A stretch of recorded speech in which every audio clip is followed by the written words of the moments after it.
오늘 본문 말씀을 이해하기 위해서는 한 가지 전제가 필요한데, 다윗이 이제 그와 함께한 사람들하고 이제 도피를 하고 있는데, 무작정 도피하고 있는 게 아니라 사실 어느 그 중간 지점에서 대기를 하고 있는 상황입니다. 왜냐하면 요단강을 건너서 그냥 도망가면 되는 게 아니라 전략을 가지고 도망가야 되고 상황을 파악하고 도망가야 되기 때문에, 소위 말해서 나루턱, 요단 나루턱에서 대기를 해서 있는 가운데 예루살렘에서 정보가 오면 그 정보에 따라 움직일 그런 계획을 하고 있었습니다.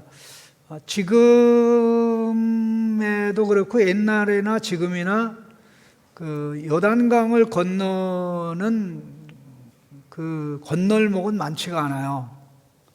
특별히 오늘날에는 딱 두 개밖에 없어요. 어디냐면 여리고 있는데 지금 하나 있고, 그 요단강 건너면 요르단이 되고, 그 다음에 저 갈릴리에서 요단강으로 이어지는 바다에서 그쪽에 이제 에서 요단강 건너 요르단을 건너는 게 있고,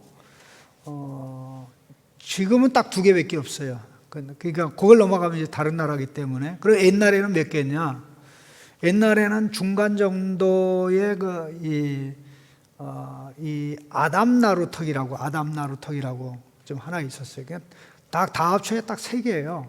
근데 이제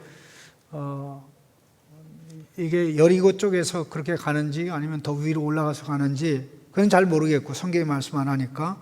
중요한 부분은 이제 모든 상황을 파악하고 다윗이 도망가려고 했던 것이고, 또 군인으로서의 경험이 풍부한 왕으로서는 발작 하나를 떼도 전략적으로 움직여야 되는 그런 상황이라는 것을 알면 왜 다윗이 그렇게 했는지 이해할 수 있게 되는데, 사실 다윗이 요단강을 건너서 도피지로 가는 것은 그 시간을 다투는 문제. 왜냐하면 시간을 다투어서 하지 않으면 결국 목숨을 부지할 수 없는 그런 상황입니다.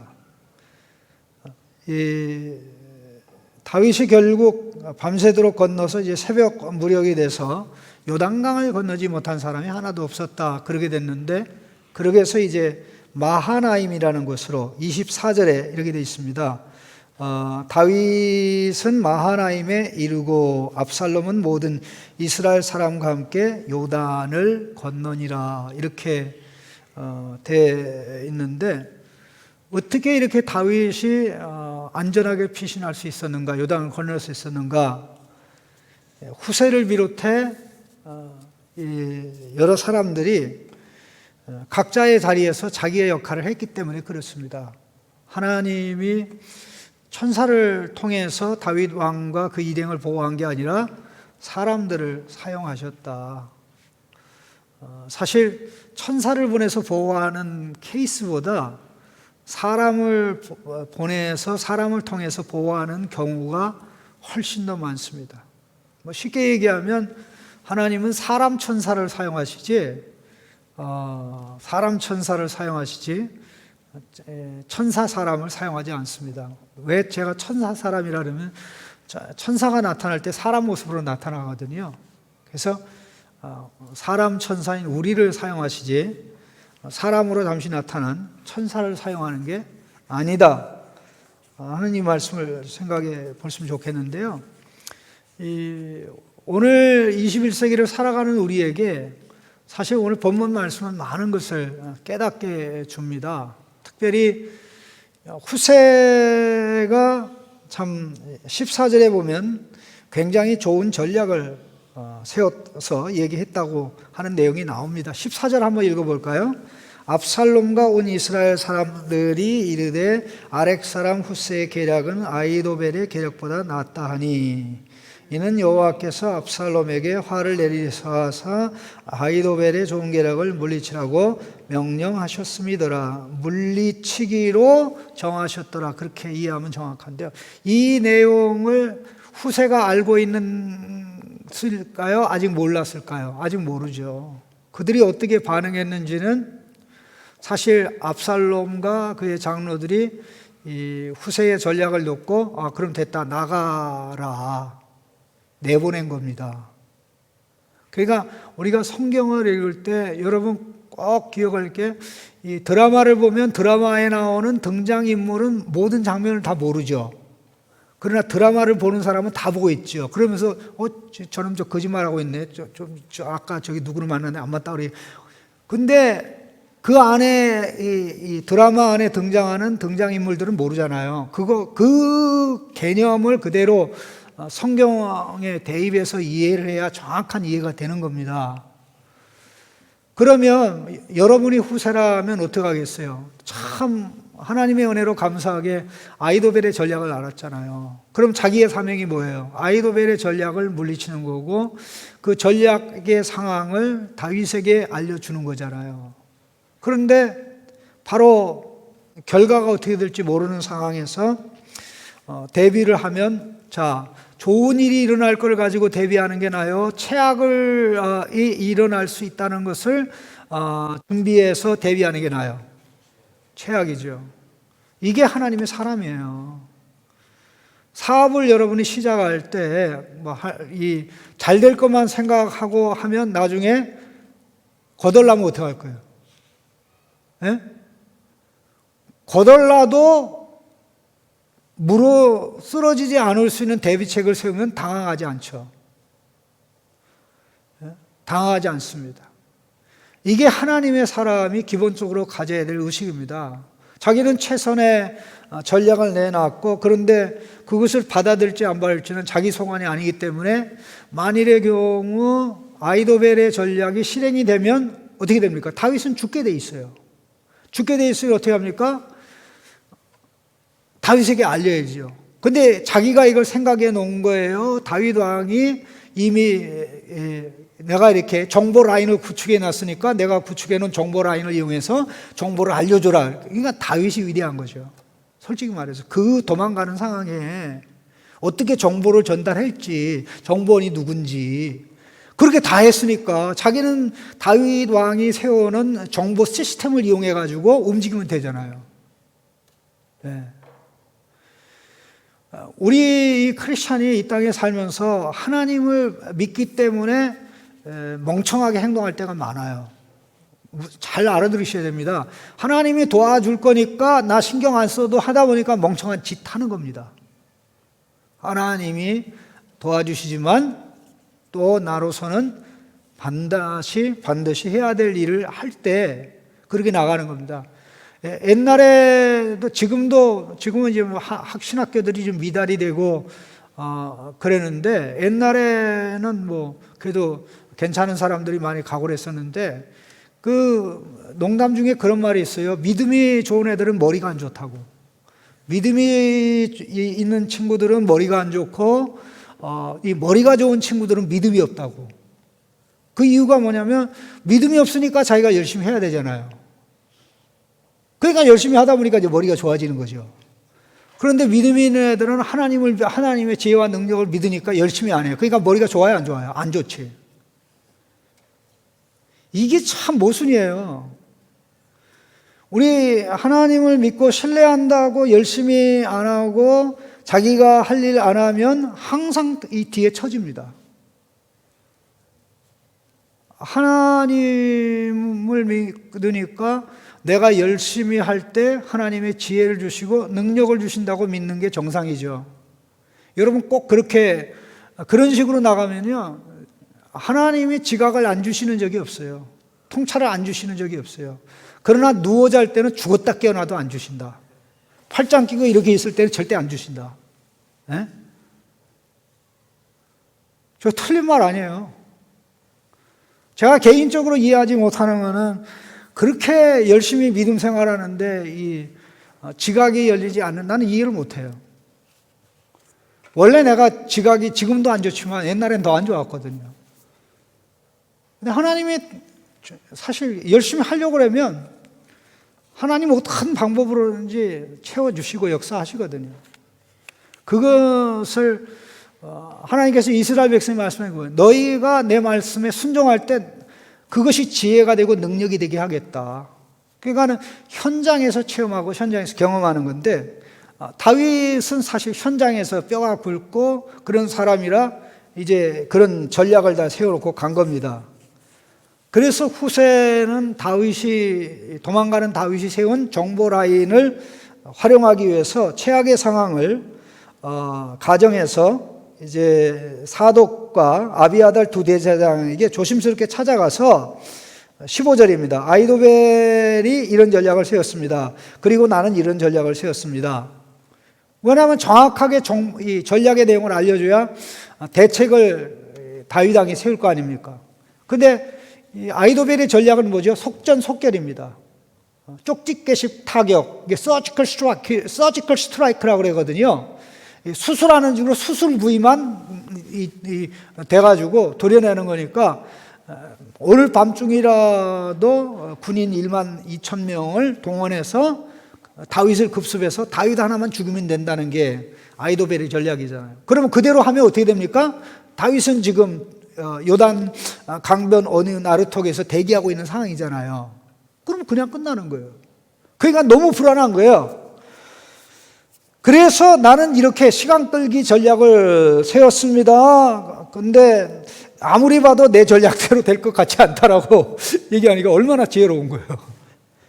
자, 그러게 해서 이제 16절에 빨리 사람을 보내 다윗에게 전하기를 오늘 밤에 광야 나루턱에서 자지 말고 아무쪼록 건너가셔서 왕과 그를 따르는 모든 백성이 몰사할까 합니다. 몰사할까 합니다. 몰사할까 합니다. 이런 후세를 통해서 하나님이 역사하셨습니다. 두 번째 정보 라인은 큰 역할을 하는 게 대제사장의 아들들이죠. 다윗은 대제사장을 예루살렘에 돌려보내면서 두 아들을 정보 라인으로 쓰겠다고 하였습니다. 급한 정보를 전할 때는 두 아들을 사용해서 전달해 달라고 요구를 했던 것입니다. 그런데 이 두 아들이 얼마나 지혜롭게 처신하는지 17절 한번 읽어볼까요? 그때 요나단과 아히마스가 사람이 볼까 두려워하여 감히 성에 들어가지 못하고 에느로겔가에 머물고 어떤 여종은 그들에게 나와서 말하고 그들은 가서 다윗 왕에게 알리더니. 자, 정보원이 이 사람들에게 노출되면 돼요, 안 돼요? CIA 요원들이 언론에 나오고 이름이 나오고 그렇게 되면 돼요, 안 돼요? 정보 라인 다 망가지는 겁니다. 옛날이나 오늘이나 크게 사실 다른 거 없고요. 세계 어느 나라도 정보부 부장이 이렇게 적국하고 거래하는데 앞에 나서서 활동하는 나라는 대한민국밖에 없어요. 이 멍청한 인간들이지. 그래도 그 뭐가 잘못된지는 모르고 하니까 그게 정보 수집이 되겠습니까? 참 안타깝게 짝이 없는, 음지에서 일하고 양지를 향한다고 그랬는데 양지에서 음지를 향하는 정말 말도 안 되는 그런 상황인데요. 자, 이들은 예루살렘 성 이 변두리에 머물고 있었어요. 변두리에 머물고 있으면서 다윗 왕에게 전달해야 될 정보를 대제사장이 여종을 통해서 그들에게 전달하면 그들이 다윗 왕에 가서 전달하는 역할을 한 겁니다. 여러분, 옛날에 나오는 번역 성경 중에 어떤 번역 성경이냐면 새번역이라는 성경이 있어요. 그 내용을 제가 읽어드릴게요. 어떻게 됐나 들어보세요. 한편 아비아달의 아들 요나단과 사독의 아들 아히마스는 예루살렘 바깥에 엔로겔 샘터에서 대기하고 있었다. 그들은 사람들의 눈에 뜨이지 않으려고 성 안으로 드나드는 것을 삼겠다. 거기에 있다가 여종이 그들에게 가서 소식을 전하여 주면 그들은 그 소식을 받아서 직접 다윗 왕에게 전하곤 하였다. 그러니까는 정보 라인이 제대로 작동하나 안 하나 뭐 한 거예요? 연습을 한 겁니다. 아니, 정확한 위치를 그러면 이걸 자주 연습하다 보면 모든 게 노출되면 결국 안 되기 때문에, 그러니까 이게 치밀한 겁니까? 뚱따입니까? 치밀해야 돼요. 우리 크리스천들은 치밀해야 되는 줄로 압니다. 치밀하게. 하나님은 무작정 하십니까? 계획대로 하십니까?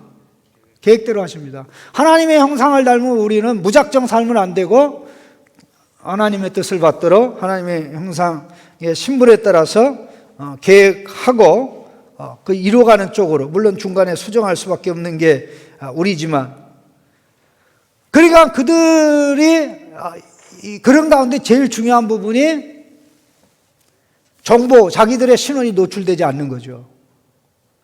그러니까 그 사이에 뭐 다윗에게 여러 번 갔다 올 수는 없죠. 왜냐하면은 가는데 거의 하루가 걸리거든요. 그럼 오는데 하루고, 그러면은 그 세월이 그만은 녹록지 않은 상황인데, 제가 봤을 때는 적어도 한 번 정도는 갔다 왔을 것 같다라는 생각이 드는데, 그래서 여기에 언급된 그 대제사장의 종, 한 종이 아니라요, 저도 깜짝 놀랐는데 원문에는 그 종입니다. 그 여종, 그 여종. 지정된 여종이에요.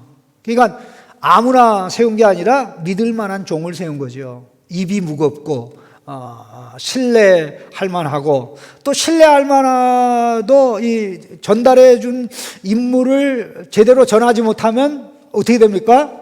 심부름 시킨 거와 다른 거를 하니까 일이 안 되잖아요. 그래도 똑똑한 그런 여종을 세워서 그 일을 감당한 건데, 이들이 얼마나 참 전혀 예상하지 못했던 변수가 생긴 겁니다. 그게 뭡니까? 그들이 노출이 된 거예요. 18절에 한 청년이 그들을 보고 압살롬에게 알린지라. 그 두 사람이 빨리 달려서 바울이 못던 사람의 집으로 들어가서 그의 뜰에 있는 우물 속으로 내려가니. 여러분이라면 그렇게 하겠어요? 이거 목숨 건 행동 아니에요? 다윗에게 전달할 고급 최고의 어마어마한 정보, 지금까지 그 정보를 기다리냐고 다윗이 좀 대기하고 있는데, 이거를 이제 여종을 통해서 전달받고 이제 다윗에게로 가려고 하는데, 그 어떤 사람이 보고는 압살롬에게 얘기하니까 압살롬이 당연히 그들을 추격하는 것은 시간 문제죠. 그런데 이 청년들은 어떻게 한 겁니까?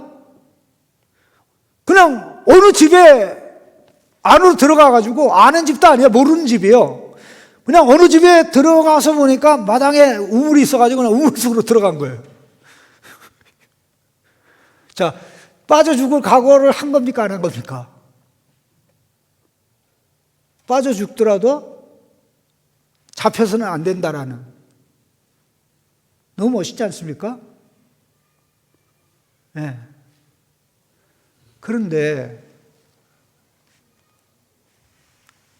그들의 이러한 모습을 내막을 알지 못하는 그 집 여주인이 딱 보고는,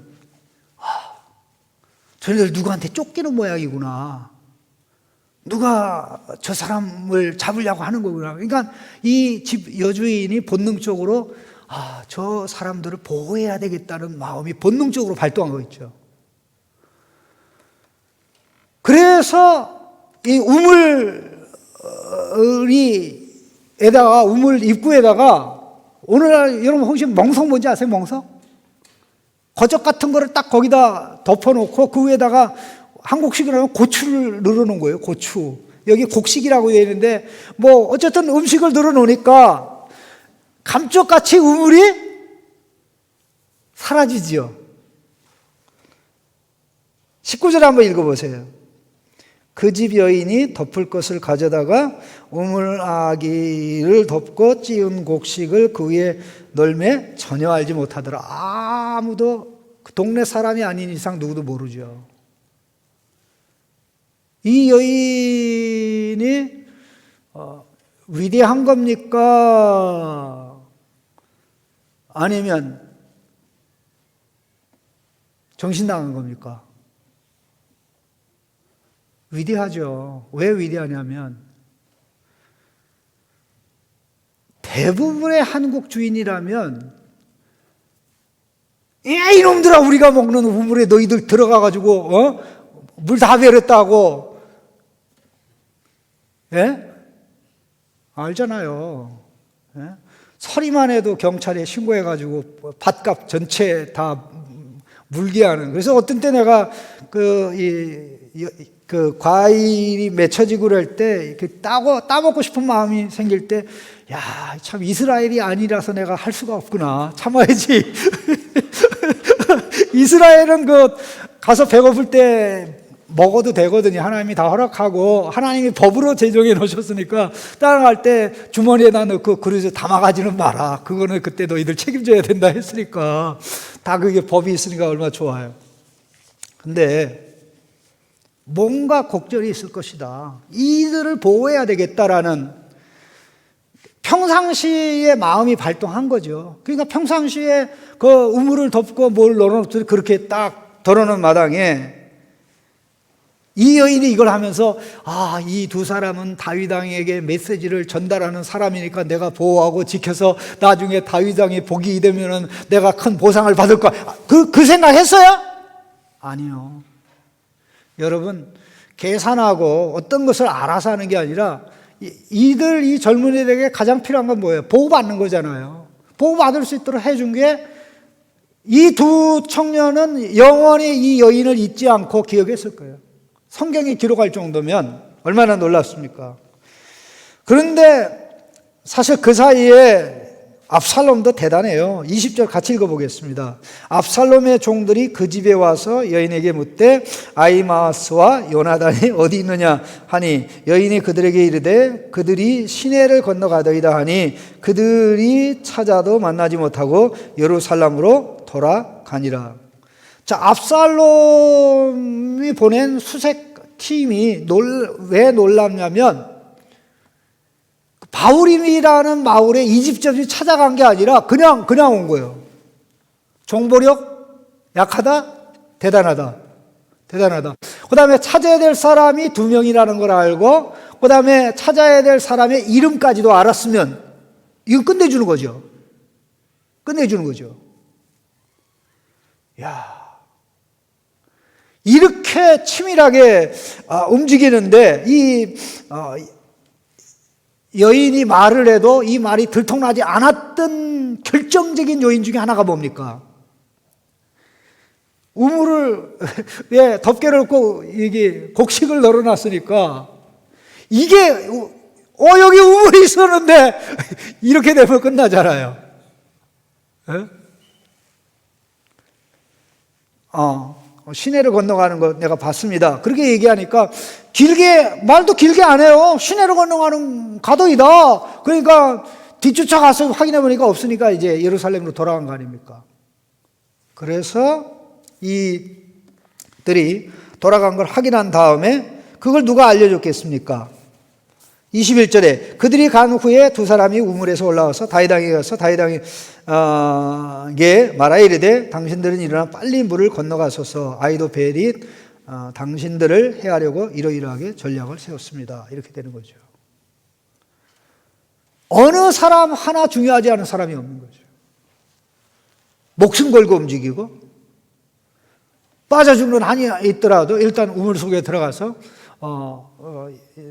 사실 그렇게 이스라엘은 그 우물이 깊지는 않거든요. 그런데다 그 우물이 우리가 생각하는 그런 우물이기보다는 비 올 때 이렇게 빗물을 받아놔서 이렇게 시간이 지나가면 이게 깨끗하게 되거든요. 뭐 그런 어떤 문화적인 것도 있습니다만은 어쨌든 중요한 부분은 자기들에게 맡긴 사명을 다하려고 하는 가운데 하나님께서 도우셨는데 이 여인이 한 행동이야말로 여리고성의 기생 라합이 여호수아가 보낸 두 정탐꾼을 보호한 것하고 똑같죠.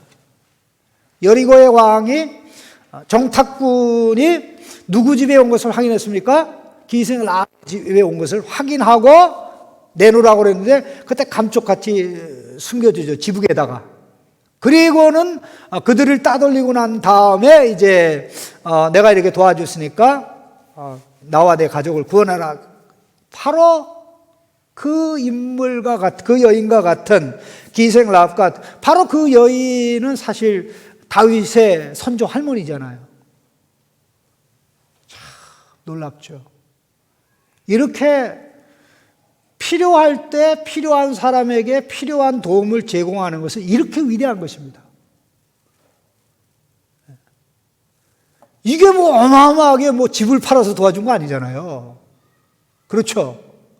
그런데 우리는 이런 것을 너무나 가볍게 생각하는 게 문제인 것입니다. 이런 식으로 해서 결국 다윗을 하나님이 보호하시고 지키시고 인도하셨는데 그 사이에 하나님은 어떤 일을 하셨습니까? 일단은 이제 아히도벨이 어떻게 됩니까? 다윗은 다 안전하게 피신하고 아히도벨은 자존심 상한 거예요. 23절 같이 읽어보겠습니다. 아히도벨이 자기 계략이 시행되지 못함을 보고 나귀의 안장을 지우고 일어나 고향으로 돌아가 자기 집에 이르러 집을 정리하고 스스로 목매어 죽음에 그의 조상의 묘에 장사되니라. 자기의 전략이 채택되지 않은 것에 대한 이제 일종의 분풀이고, 결국 하나님은 이런 식으로 해서 아히도벨의 전략만 무력화시킨 것이 아니라 영원히 더 이상 전략을 세우지도 못하도록 제거한 거죠. 일석이조도 이런 일석이조가 없죠. 하나님의 역사예요. 하나님의 역사예요. 예? 그런데 압살롬은 이 친구가 자살했다는 얘기를 들으니까 이제 정신 번쩍 차린 거 있죠. 아니, 자기의 전략이 목숨 건 거 아닙니까? 그러니까, 이야, 내가 걔라고 나이가 많으니까.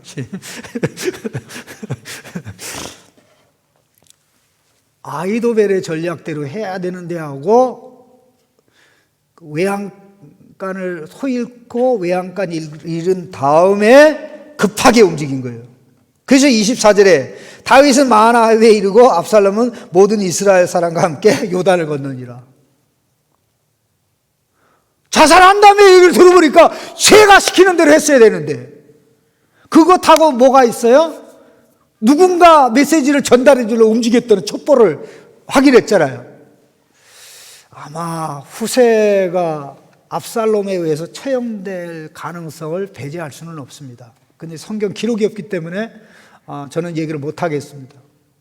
어쨌든 그에게 힘든 일이 있을진데, 자, 그래서 다윗은 마하나임에 안전하게 도착을 했는데 하나님이 하시는 역사는 이거로 끝나지 않고 하나님께서 다윗에게 또 놀라운 일을 준비하셨습니다. 27절 같이 한번 읽어보겠습니다. 다윗이 마하나임에 이르렀을 때에 암몬족 속에 속한 랍바 사람 나하스의 아들 소비와 로데발 사람 암미엘의 아들 마길과 로글림 길르앗 사람 바르실레가, 이 세 사람이 다 독립적인 사람이고 근데 재력가이면서 이 소비는 이스라엘 다윗 왕조의 통치하에 있는 조공을 드리고 있는 암몬족 속의 통치자예요. 다윗이 세운 통치자입니다. 이때 독립해야지 하고 나오지 않은 게 얼마나 감사합니까? 그의 형이 한운이지 않습니까? 한운이 다윗의 신하를 못 오게 했지 않습니까? 그때 암몬을 멸망시키면서 다윗이 통치자로 세웠던 자가 속국을 만들면서 조공바치는 나라의 통치자로 세웠던 자가 소비거든요. 소비가 마음을 바꾸지 않고 이렇게 했다는 거. 그 다음에 누굽니까? 로데발 사람 암미엘의 아들 마길은, 이거는 전형적으로 사울 편입니다. 그 사울의 요나단의 아들 무비보셋을 오랫동안 보살폈던 자가 바로 이 사람이에요. 예? 그리고 길르앗 사람 바르실레는 나이가 많은데 어쨌든 이들이 보세요. 가져온 물건들 한번 보실까요? 놀랍습니다. 침상, 대야, 질그릇, 밀, 보리, 밀가루, 붉은 곡식, 콩, 팥, 볶은 녹두, 꿀, 버터, 양고기, 치즈. 와. 필요한 생활용품과 음식들. 이거 다윗이 명령 내린 거예요. 내가 그쪽으로 가니까 너희 부자들 알아서 겨. 그렇지 않으면 내가 무슨 일 할지 그거 아니잖아요. 자발적으로. 하나님은 사람들을 사용하셔서 다윗을 보호하고 다윗을 지키고 왜? 그렇게 하신 거예요. 하나님을 의지하고 바라보는 징계를 받을 때도 하나님의 방법으로 징계를 수용한, 또 억울한 일을 당할 때에도 꾹 참았던, 여러분 다윗에게 메시지를 전달해준 제사장의 두 아들 아히마아스하고 요나단이 피신한 마을의 이름이 어떤 마을인지 아세요? 바후림이라는 마을이에요. 여러분 바후림이라는 마을 들어본 적 있어요? 바후림이라는 마을은 다윗이 그 마을을 지나가면서 피신할 때 바후림에서 능욕과 굴욕을 당했거든요. 바후림의 그 유지가 누구야? 시므이야. 시므이가 뒤쫓아오면서 저주하고 조롱하고 먼지를 날렸던 바로 그 마을이에요. 그 바후림이라는 마을은 베냐민 지파의 기업이에요.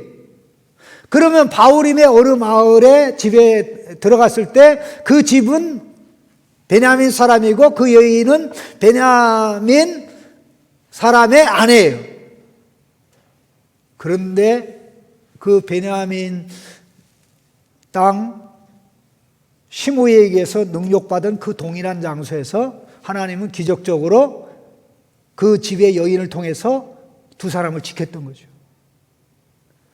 참 놀랍습니다. 놀랍습니다.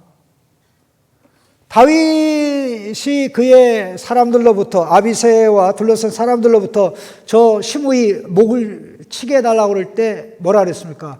내비둬라.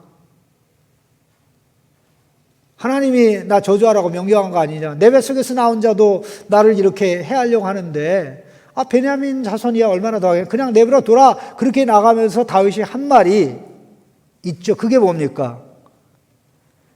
16장 한번 보세요. 16장에 무슨 말씀이 나오냐면요.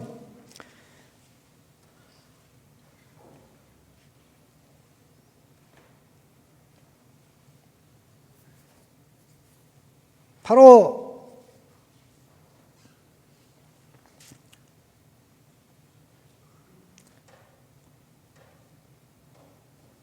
자 12절입니다.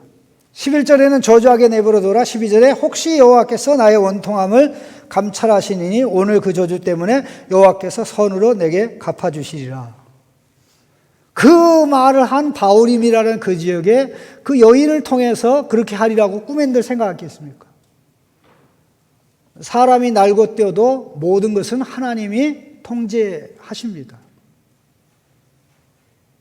다윗에게 먹을 게 많이 필요하고 생활용품도 피난 생활하는 동안 필요한데 필요한 것을 다 가지고 꿈엔들 생각했겠어요?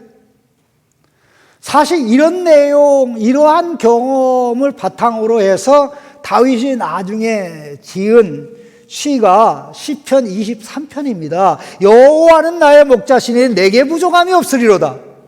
여호와는 나의 목자시니 내게 부족함이 없으리다. 주께서 원수의 목전에서 내게 상을 차려주시니 내 잔이 넘치나이다. 자, 이 정도면 넘치는 게 아니에요? 여러분 다윗만 이거 경험합니까? 우리도 오늘 경험하게 돼 있습니까? 한번 따라합시다. 하나님은 사치품은 안 주시나 필요품은 꼭 주신다. 필요한 거 채워주셔요. 사람을 통해서.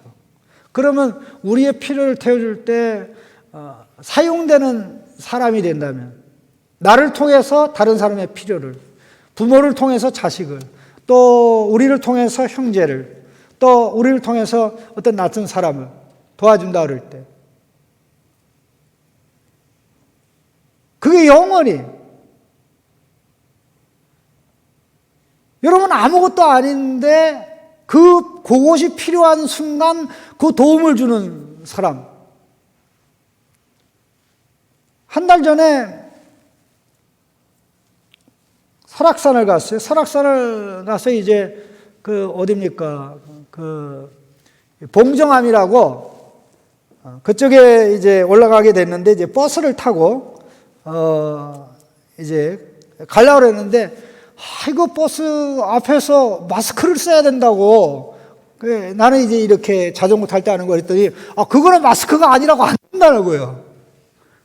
그러니까 또 차 있는 데서 가져가야 되는데 마침 그 차 안에 탔던 사람이 자기 마스크 있느라고 나한테 딱 하나 주는 거 있죠. 고마워요, 안 고마워요?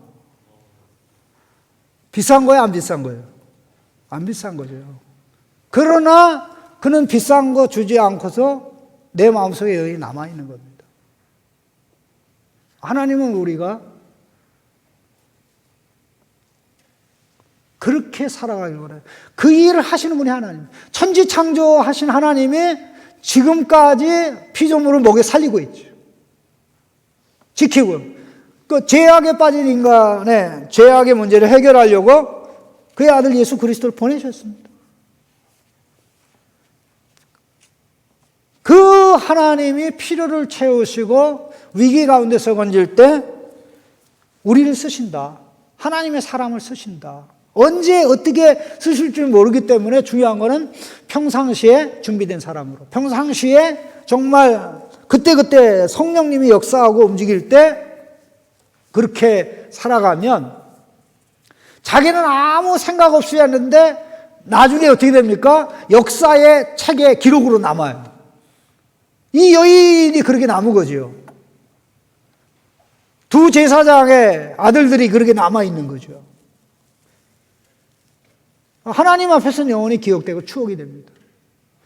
우리가 성탄을 생각하면서 기억을 해야 될 게 바로 예수님은 우리의 필요를 채워주시기 위해서 오셨어요. 누구도 해결할 수 없는 문제를 해결하기 위해서 오셨습니다. 그 사랑받아 하나님의 자녀가 되는 우리가 삶의 연장에서 살아가는 가운데 하나님이 천사를 쓰시는 게 아니라 우리를 쓰시겠다고 그럴 때 사용이 되는 게 영광이죠. 그 모습으로 하나하나 살아가다 보면 그걸 통해서 하나님의 영광이 드러나고 나타나는 이런 역사가 있는 겁니다. 이게 성탄의 정신이고요. 성탄의 정신은 바로 그때그때 상황에서 자기의 자리에서 자기의 역할을 하는, 그걸 할 때 그 혜택을 받는 사람이 나 그때 저 사람 때문에 내가 위기를 모면했다고, 내가 저때 그 사람 때문에 정말 큰 일을 할 수 있었다고.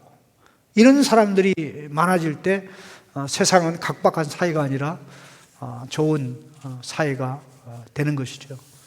그런 의미에서 우리 창신교회는 성탄원금을 들어오면 전액 다 이제 필요한데 씁니다. 그 가운데 거의 상당 부분을 서초일동의 어려운 가정들을 위해서 쓰는데, 제가 최근에 알게 된 놀라운 사실은 서초동에 이제 1동부터 4동까지 있는데요. 이 네 동 중에 가장 가난한 사람이 많은 동네가 1동이래요.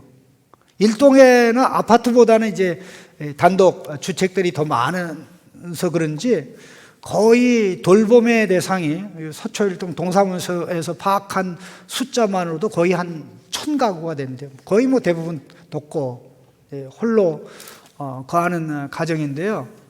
그래서 우리 창신교회가 1년에 한 번씩 돕는 그 돈이 너무나 큰 도움이 된다고 서초구청에서도 얘기하고, 또 동장님은 오실 때마다 그런 얘기를 하는데, 정말 우리가 큰 건 아니지만 헌금을 해서 일부를 그렇게 하고 왔는데 정말 너무 감사하고, 또 이번 우리 성탄 헌금 하는데 그쪽으로 다를 그렇게 쓰는 건 아니지만 그래도 그렇게 쓰니까 이번에 또 감사하는 마음을, 주님께 감사하고 감사하는 마음을 이게 작지만 크게 쓰이는 그런 일에 우리 모두가 좀 동참했으면 하는 그런 마음 간절합니다. 기도하겠습니다.